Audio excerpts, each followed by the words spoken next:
मसूरी या मंसूरी भारत के उत्तराखंड राज्य का एक पर्वतीय नगर है, जिसे पर्वतों की रानी भी कहा जाता है। देहरादून से 35 किलोमीटर की दूरी पर स्थित मसूरी उन स्थानों में से एक है जहां लोग बार बार आते जाते हैं। घूमने फिरने के लिए जाने वाली प्रमुख जगहों में यह एक है। यह पर्वतीय पर्यटन स्थल हिमालय पर्वतमाला के मध्य हिमालय श्रेणी में पड़ता है, जिसे पर्वतों की रानी भी कहा जाता है। निकटवर्ती लैंडौर कस्बा भी बालूगंज और झाड़ीपानी सहित वृहत या ग्रेटर मसूरी में आता है। इसकी औसत ऊंचाई समुद्र तल से 2005 मीटर है, जिसमें हरित पर्वत विभिन्न पादप प्राणियों समेत बसते हैं। उत्तर पूर्व में हिममंडित शिखर से उठाए दृष्टिगोचर होते हैं, तो दक्षिण में दून घाटी और शिवालिक श्रेणी दिखती है। इसी कारण यह शहर पर्यटकों के लिए परिमहल जैसा प्रतीत होता है। मसूरी गंगोत्री का प्रवेश द्वार भी है। देहरादून में पाई जाने वाली वनस्पति और जीव जंतु इसके आकर्षण को और भी बढ़ा देते हैं। दिल्ली एवं उत्तर प्रदेश के निवासियों के लिए यह लोकप्रिय ग्रीष्मकालीन पर्यटन स्थल है। बहुत ही सुंदर नगर है। मसूरी का इतिहास सन 1825 में कैप्टन यंग, एक साहसिक ब्रिटिश मिलिट्री अधिकारी और श्री शोर, देहरादून के निवासी और अधीक्षक द्वारा वर्तमान मसूरी स्थल की खोज से आरंभ होता है। तभी इस छुट्टी पर्यटन स्थल की नींव पड़ी, जिसके अभी तक भी कुछ ही विकल्प कहलाते हैं। 1827 में एक सैनिटोरियम बनवाया गया लैंडौर में, जो आज कैंटोनमेंट बन चुका है। कर्नल एवरेस्ट ने यही अपना घर बनाया 1832 में और 1901 तक यहाँ की जनसंख्या 6461 थी, जो कि ग्रीष्म ऋतु में 15,000 तक पहुँच जाती थी। पहले मसूरी सड़क द्वारा सहारनपुर से गम्य था, 58 किलोमीटर दूर। सन 1900 में इसकी गम्यता सरल हो गई यहाँ रेल के आने से, जिससे सड़क मार्ग छोटा होकर केवल 21 किलोमीटर रह गया। इसके नाम के बारे में प्रायः लोग यहाँ बहुतायत में उगने वाले एक पौधे मंसूर को इसके नाम का कारण बताते हैं, जो लोग अभी भी इसे मंसूरी कहते हैं। मसूरी नगरपालिका का गठन 1873 के अधिनियम 15 के तहत किया गया था। यहाँ का मुख्य स्थल अन्य सभी अंग्रेजों द्वारा प्रभावित बसाए गए नगरों की भांति ही माल कहलाता है। मसूरी का मल रोड पूर्व में पिक्चर पैलेस से लेकर पश्चिम में पब्लिक लाइब्रेरी तक जाता है। ब्रिटिश काल में मसूरी की माल मार्ग पर लिखा होता था, भारतीय और कुत्तों को अनुमति नहीं। इस प्रकार के जातीय चिन्ह अंग्रेजों की मानसिकता का परिचय देते सभी उस काल के बसाए नगरों में मिल जाते थे। इन्हें बाद में पैरों तले रौंद दिया गया था। मोतीलाल नेहरू, भारत के प्रथम प्रधानमंत्री के पिता, द्वारा उनके मसूरी निवास काल में प्रतिदिन यह नियम तोड़ा जाता था। नेहरू परिवार, श्रीमती इंदिरा गांधी सहित मसूरी के नियमित दर्शक थे। वे निकटवर्ती देहरादून में भी अपना समय देते थे, जहां पंडित जी की बहन विजयलक्ष्मी पंडित रहती थी। अप्रैल 1959 में दलाई लामा चीन अधिकृत तिब्बत से निर्वासित होने पर यहीं आए और तिब्बत निर्वासित सरकार बनाई। बाद में यह सरकार हिमाचल प्रदेश के धर्मशाला, हिमाचल प्रदेश धर्मशाला में स्थानांतरित हो गई। यही प्रथम तिब्बती स्कूल सन 1960 में खुला था। अभी भी लगभग 5000 तिब्बती लोग मसूरी में मुख्यतः हैप्पी वैली में बसे हुए हैं। वर्तमान में मसूरी में इतने होटल और जनसंख्या हो गई है, उसकी दिल्ली इत्यादि से निकटता के कारण, कि यह नगर ढेरों कूड़ा, जल संकट, पार्किंग की कमी इत्यादि से विशेषकर ग्रीष्म ऋतु में सामना करता है।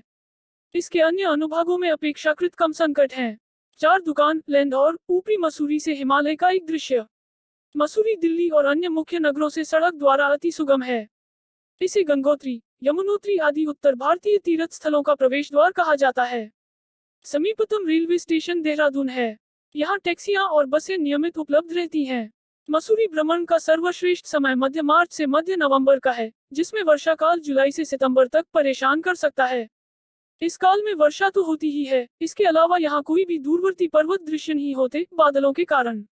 मसूरी में ही लाल बहादुर शास्त्री राष्ट्रीय प्रशासन अकादमी भी स्थित है, जो कि युवकों के लिए भारतीय प्रशासनिक सेवाओं हेतु एकमात्र प्रशिक्षण केंद्र है।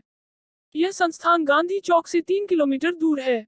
लाइब्रेरी क्षेत्र में भारत तिब्बत सीमा पुलिस का उत्तर क्षेत्रीय मुख्यालय भी स्थित है। यह ITBP का एक आदरणीय पूर्ण प्रशिक्षण केंद्र है। यहाँ सीमा पुलिस के नवनियुक्त जवानों को प्रशिक्षण दिया जाता है, इससे पहले कि वे हमारी सीमाओं की रक्षा में जुट जाएं। ब्रिटिश साम्राज्य काल से ही यहाँ भिन्न विद्यालय बने हैं, जो कि तब ब्रिटिश सरकारी अधिकारियों को और अब सभी भारतीयों के लिए बच्चों की विद्या उपलब्ध कराते हैं। इनमें से कई अब भी वही मूल्य संरक्षित करे हुए हैं।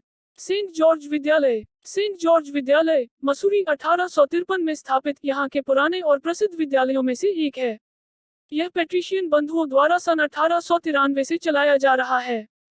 400 एकड़ में फैला इसका कैंपस मैनर हाउस के नाम से प्रचलित है।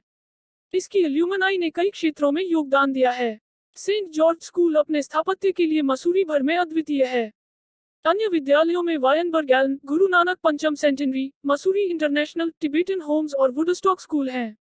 वुडस्टॉक स्कूल एक ईसाई अंतर्राष्ट्रीय सह शिक्षा आवासीय विद्यालय है जो लैंडो में स्थित है। इस विद्यालय का उद्गम 1850 में है, जब अंग्रेज महिलाओं के एक समूह को ब्रिटिश और अमेरिकी मिशनरियों द्वारा लड़कियों को प्रोटेस्टेंट शिक्षा प्रदान करने हेतु नियुक्त किया गया था। वुडस्टॉक स्कूल इस उपमहाद्वीप के प्रसिद्ध आवासीय विद्यालयों में से एक है। इस विद्यालय का कैंपस 250 एकड़ में फैला हुआ है। इसका कैंपस भिन्न प्रकार के पादप जातियां मिलती हैं, जैसे ओक, चीड़ और रोडोडेंड्रॉन के वृक्षों से भरा हुआ है। यह कैंपस 350 मीटर की ऊंचाई लेता है, जो कि इसके निम्नतम और अधिकतम ऊंचाई का फर्क है। Guru Nanak fifth centenary school, Mussoorie का प्रसिद्ध विद्यालय है। इसकी स्थापना श्री गुरु नानक देव जी की स्मृति में उनकी 500वीं जन्मशती के अवसर पर नवंबर 1969 में की गई थी। मुख्य आकर्षण, गन हिल, मसूरी की दूसरी सबसे ऊंची चोटी पर रोपवे द्वारा जाने का आनंद लें। यहाँ पैदल रास्ते से भी पहुंचा जा सकता है। यह रास्ता माल रोड पर कचहरी के निकट से जाता है और यहाँ पहुंचने में लगभग 20 मिनट का समय लगता है। रोपवे की लंबाई केवल 400 मीटर है। सबसे ज्यादा इसकी सैर में जो रोमांच है वह अविस्मरणीय है। गन हिल से हिमालय पर्वत श्रृंखला अर्थात बंदरपंच, श्रीकांता, पिठवाड़ा और गंगोत्री समूह आदि के सुंदर दृश्य देखे जा सकते हैं। साथ ही मसूरी और दून घाटी का विहंगम दृश्य भी यहाँ से देखे जा सकते हैं। आजादी पूर्व के वर्षों में इस पहाड़ी के ऊपर रखी तोप प्रतिदिन दोपहर को चलाई जाती थी ताकि लोग अपनी घड़ियां सेट कर लें। इसी कारण इस स्थान का नाम गन हिल पड़ा।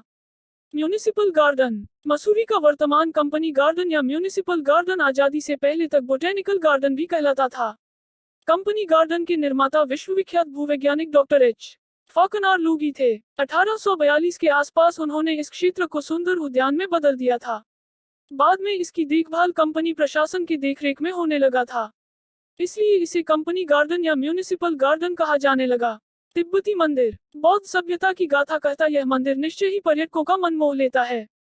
इस मंदिर के पीछे की तरफ कुछ ड्रम लगे हुए हैं, जिनके बारे में मान्यता है कि इन्हें घुमाने से मनोकामना पूरी होती है। चाइल्डर्स लॉज, लाल टिब्बा के निकट यह मसूरी की सबसे ऊंची चोटी है। टूरिस्ट कार्यालय से यह 5 किलोमीटर दूर है। यहाँ तक घोड़े पर या पैदल भी पहुंचा जा सकता है। यहाँ से बर्फ के दृश्य देखना बहुत रोमांचक लगता है। कैमल बैक रोड, कुल 3 किलोमीटर लंबा यह रोड रिंग हॉल के समीप कुलरी बाजार से आरंभ होता है और लाइब्रेरी बाजार पर जाकर समाप्त होता है। इस सड़क पर पैदल चलना या घुड़सवारी करना अच्छा लगता है। हिमालय में सूर्यास्त का दृश्य यहाँ से सुंदर दिखाई पड़ता है।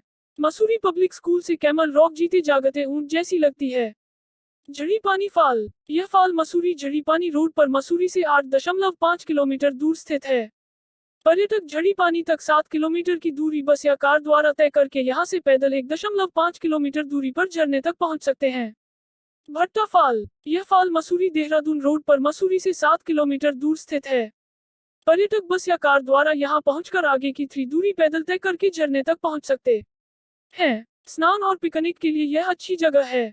कैंपटी फाल, यमुनोत्री रोड पर मसूरी से 15 किलोमीटर दूर 4500 फुट की ऊंचाई पर यह इस सुंदर घाटी में स्थित सबसे बड़ा और सबसे खूबसूरत झरना है, जो चारों ओर से ऊंचे पहाड़ों से घिरा है। झरने की तलहटी में स्नान तरोताजा कर देता है और बच्चों के साथ साथ बड़े भी इसका आनंद उठाते हैं।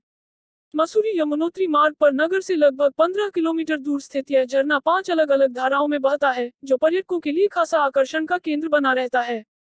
यह स्थल समुद्र तल से लगभग 4500 फुट की ऊंचाई पर है। इसके चारों ओर पर्वत श्रृंखलाएं दिखाई देती हैं। अंग्रेज अपनी चाय दावत अक्सर यहीं पर किया करते थे, इसीलिए तो इस झरने का नाम कैंपटी फाल है। यमुनोत्री के रास्ते में 1370 मीटर की ऊंचाई पर कैंपटी जलप्रपात स्थित है। मसूरी से इसकी दूरी 15 किलोमीटर है। यह मसूरी घाटी का सबसे सुंदर जलप्रपात है। ऊंचे ऊंचे पर्वतों से घिरे इस जलप्रपात के मनभावन नजारे लोगों का दिल जीत लेते हैं। यहाँ की शीतलता में नहाकर पर्यटकों का मन तरोताजा हो जाता है। खासतौर से गर्मी के मौसम में कैंपटी जलप्रपात में स्नान करने का अनुभव आप जिंदगी भर नहीं भुला पाएंगे। कैंपटी जलप्रपात के निकट कैंपटी झील है।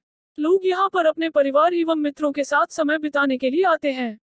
यहाँ उपलब्ध नौकायन और टॉय ट्रेन की सुविधा बच्चों को खासा लुभाती है। यही नहीं, यह स्थल पिकनिक मनाने के इच्छुक लोगों में बहुत ही लोकप्रिय है। नाग देवता मंदिर, कार्ट मैकेंजी रोड पर स्थित यह प्राचीन मंदिर मसूरी से लगभग 6 किलोमीटर दूर है। वाहन ठीक मंदिर तक जा सकते हैं। यहाँ से मसूरी के साथ साथ दून घाटी का सुंदर दृश्य दिखाई देता है। मसूरी झील। मसूरी देहरादून रोड पर यह नया विकसित किया गया पिकनिक स्पॉट है, जो मसूरी से लगभग 6 किलोमीटर दूर है। यह एक आकर्षक स्थान है। यहाँ पैडल बोट उपलब्ध रहती हैं। यहाँ से दून घाटी और आसपास के गांवों का सुंदर दृश्य दिखाई देता है। वाम चेतना केंद्र। टिहरी बाईपास रोड पर लगभग 2 किलोमीटर की दूरी पर यह एक विकसित किया गया पिकनिक स्पॉट है। इसके आसपास पार्क है जो देवदार के जंगलों और फूलों की झाड़ियों से घिरा है।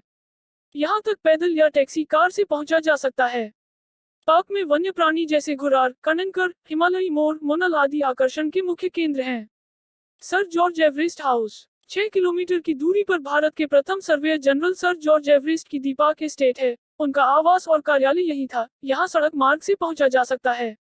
विश्व की सबसे ऊंची चोटी माउंट एवरेस्ट का नाम इन्हीं के नाम पर रखा गया है। ज्वालाजी मंदिर बेनोग हिल। मसूरी से 9 किलोमीटर पश्चिम में 2104 मीटर की ऊंचाई पर ज्वालाजी मंदिर स्थित है। यह बेनोग हिल की चोटी पर बना है, जहां माता दुर्गा की पूजा होती है। मंदिर के चारों ओर घना जंगल है, जहां से हिमालय की चोटियों, दून घाटी और यमुना घाटी के सुंदर दृश्य दिखाई देते हैं। यह बंगला 1838 में एक ब्रिटिश मेजर ने बनवाया था, जो मसूरी में बने पहले 4 भवनों में से एक है। अब इस बंगले को होटल में बदला जा चुका है। क्लाउड्स एंड कहे जाने वाला यह होटल मसूरी हिल के एकदम पश्चिम में लाइब्रेरी से 8 किलोमीटर दूर स्थित है। यह रिजॉर्ट घने जंगलों से घिरा है, जहां पेड़ पौधों की विविध किस्में हैं। साथ ही यहां से हिमालय की हिमाच्छादित चोटियां और यमुना नदी को देखा जा सकता है। विदेशी पर्यटकों और हनीमून पर आने वाले दंपतियों के लिए यह सबसे उपयुक्त रिजॉर्ट है। दोस्तों, आपको ये वीडियो अच्छी लगी हो तो वीडियो को लाइक करें और इसी तरह के वीडियो के लिए चैनल को सब्सक्राइब करें। धन्यवाद।